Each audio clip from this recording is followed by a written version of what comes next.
کوئی پریشان حال ہوتا ہے تو اپنے رہبر، اپنے سرپرست، اپنے مرشد کو یاد کرتا ہے، اور غوث اعظم ہمارے رہبر بھی، ہمارے سرپرست بھی، ہمارے مرشد بھی۔ ایک مرید جب پریشان ہوتا ہے، خواہ وہ دنیاوی غم ہو، خواہ وہ اخروی غم ہو، کسی بھی غم کے سبب وہ پریشان ہوتا ہے تو اپنے پیر کی بارگاہ میں کس طرح عرض کرتا ہے؟ وجد میں آئے گا سارا عالم، جب پکارے گیا غوث اعظم، وجد میں آئے گا سارا عالم، جب پکارے گیا غوث اعظم۔ ایک مجرم سیاکار ہوں میں، ہر خطا کا سزاوار ہوں میں، میرے چاروں طرف ہے اندھیرا، میرے چاروں طرف ہے اندھیرا، روشنی کا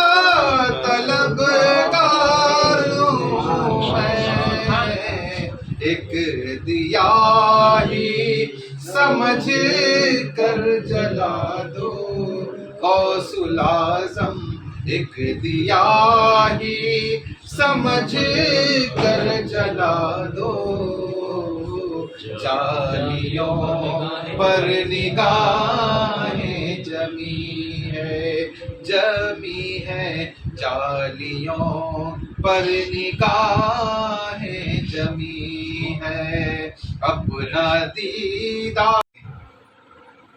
ان کی ضرورتیں وہاں پوری ہوتی ہیں، ان کی حاجتیں وہاں پوری ہوتی ہیں، اور جب وہ زمین کے اندر جاتے ہیں تب بھی وہ ازدحام بند نہیں ہوتا ہے، تب بھی وہ آنے جانے کا سلسلہ نہیں رکتا ہے، تب بھی وہ فیضان نہیں رکتا ہے، تب بھی وہ برکتیں نہیں رکتی ہیں، بلکہ صوفیہ فرماتے ہیں کہ جب تک کہ ولی زندہ ہے تب تک تو کم فیض ہوتا ہے، وصال کے بعد فیض بڑھ جاتا ہے۔ اس کی وجہ یہ ہے کہ جب تک کہ زندہ ہے کہیں نہ کہیں شیطانی فتنے کا اندیشہ ہے، شیطان کا اندیشہ ہے، شیطانی فتنے کا اندیشہ ہے، اور بعد وصال شیطانی فتنے کا کوئی اندیشہ ہی نہیں ہے۔ اسی لیے اولیاء اللہ کے انتقال کے دن کو یوم وصال کہا جاتا ہے، اور اس دن عرس منایا جاتا ہے۔ اللہ تعالیٰ ان بزرگوں کی لوگوں کے دلوں میں محبتیں ڈال دیتا ہے، حیبت ڈال دیتا ہے۔ یہی وجہ ہے کہ اپنے تو اپنے، غیروں کو بھی سکون نہیں دیتا ہے، غیروں کو بھی اچھا وہیں لگتا ہے، غیروں کو بھی اطمینان وہیں حاصل ہوتا ہے۔ وہ لاکھ کسی بھی تنظیم سے جڑا ہو، کسی بھی پارٹی سے جڑا ہو، مسلمانوں کو کچھ بھی کہنے والا ہو، لیکن نظر آئے گا محبوب الہی کے یہاں، نظر آئے گا خواجہ غریب نواز کے یہاں، نظر آئے گا سید سالار کے یہاں، نظر آئے گا مخدوم پاک کے یہاں۔ کتنے سو سالوں سے اوپر پہ گنڈے چل رہے ہیں کہ اولیاء اللہ کے یہاں نہ جاؤ، طرح طرح کی ویڈیو جو ہے آ رہی ہیں سوشل میڈیا پر، طرح طرح کے پروگرام ہو رہے ہیں، طرح طرح کے جلسے ہو رہے ہیں۔ ارے ہمارے ہاں بہرائچ شریف میں تو غازی میاں کے آستانے پر روکنے کے لیے ایک الگ ٹائپ کا میلہ لگایا جاتا ہے۔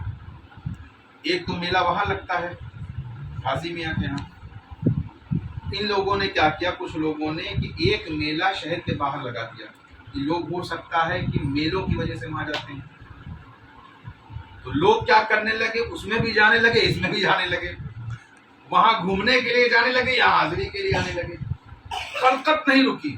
غریب نواز کے آپ چلے جائیے، کتنے پروپیگنڈے چل رہے ہیں وہاں، کیا ہے پتہ نہیں کیا کیا ہے، کتنے معاملات چل رہے ہیں، لیکن اس کے باوجود وہاں پر جو ہے غریب پہ آپ جائیے تو ایک خلقت نظر آتی ہے، شاہ نصیر الدین پہ جائیے تو وہاں بھی لوگ نظر آتے ہیں، سرکار مخدوم پاک میں جائیے تو وہاں بھی لوگ نظر آتے ہیں، سرکار سید سالار مسعود غازی میں جائیے تو وہاں بھی لوگ نظر آتے ہیں۔ یہ لوگ نظر کیوں آتے ہیں؟ کیا ان کی کوئی رشتہ داری ہے؟